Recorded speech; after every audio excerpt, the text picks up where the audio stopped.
नमस्कार, स्वागत है आपका जेजेएन न्यूज में। मैं हूं आपके साथ संगीता। बनभूलपुरा हिंसा के मामले में हाईकोर्ट ने 50 आरोपियों को एक साथ जमानत दे दी और इसकी वजह बनी पुलिस की लापरवाही। आपको बता दें, जिस चार्जशीट को 3 महीने के भीतर न्यायालय में प्रस्तुत करना था, पुलिस उसे 4 महीने बीतने के बाद भी पेश नहीं कर सकी। बता दें, निचली अदालत में आरोपियों की जमानत याचिका खारिज कर दी थी, लेकिन हाईकोर्ट ने सभी को एक साथ जमानत दे दी।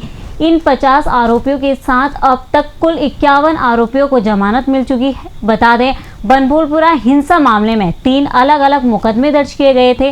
पहला मुकदमा नगर निगम की ओर से, दूसरा बनभूलपुरा थाना और तीसरा तत्कालीन मुखानी थाना अध्यक्ष प्रमोद पाठक ने दर्ज कराया था।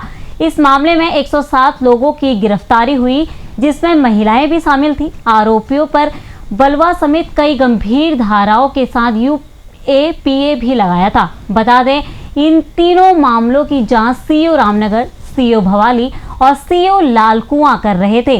नियम के मुताबिक मुकदमा दर्ज होने के 90 दिन के भीतर पुलिस चार्जशीट न्यायालय में दाखिल करनी होती है, लेकिन पुलिस ऐसा नहीं कर पाई, जिसके बाद 3 महीने गुजरे तो आरोपियों की ओर से निचली अदालत में जमानत याचिका लगाई गई, लेकिन अदालत ने इसे खारिज कर दिया।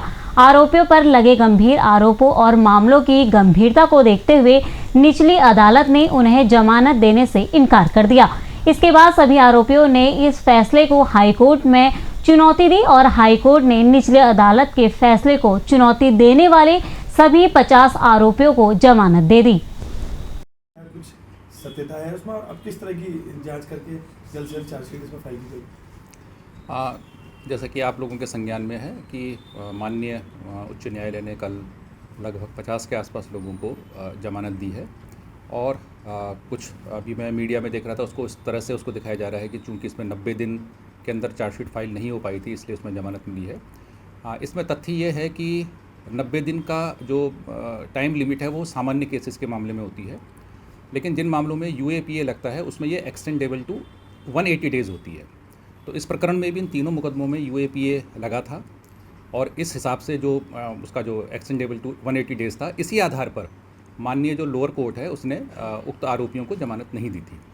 लेकिन माननीय उच्च न्यायालय ने उस तर्क को स्वीकार करते हुए कि जो एक्सटेंडेबल भले ही 180 डेज़ तक है, लेकिन इनको बेल देने का आधार मानते हुए इनको बेल प्रदान की गई है।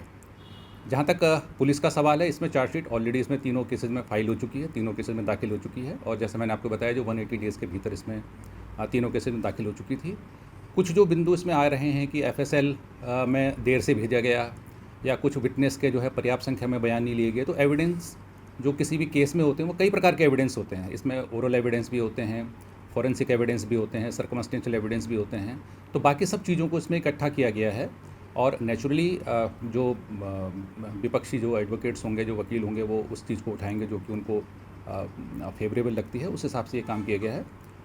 बाकी अभी हम इस निर्णय का पूरी तरह से अध्ययन करेंगे और जो इसमें आवश्यक कार्रवाई होगी वो करेंगे। सर, जांच में देर भी मानते हैं? क्या इतना बड़ा गंभीर मामला था? क्या कुछ लापरवाही भी मानते हैं जो इतना बड़ा मामला था और 50 लोगों को एक साथ, बड़े आरोपियों को एक साथ जमानत मिल जाती है? मैं इसमें लापरवाही नहीं मानूंगा अभी प्रथम दृष्टया, क्योंकि इस तीनों मुकदमों में मिलकर 100 से अधिक अभियुक्त थे इसमें, और 100 से अधिक अभियुक्तों के विरुद्ध पूरे एविडेंस इकट्ठे करना, फिर उनके खिलाफ साक्ष्य के आधार पर चार्जशीट फाइल करना, तो ये काफ़ी बड़ा काम था। निश्चित रूप से ऐसे बड़े काम में समय लगना भी स्वाभाविक है।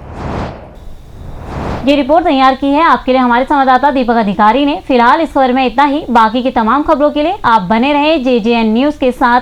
धन्यवाद।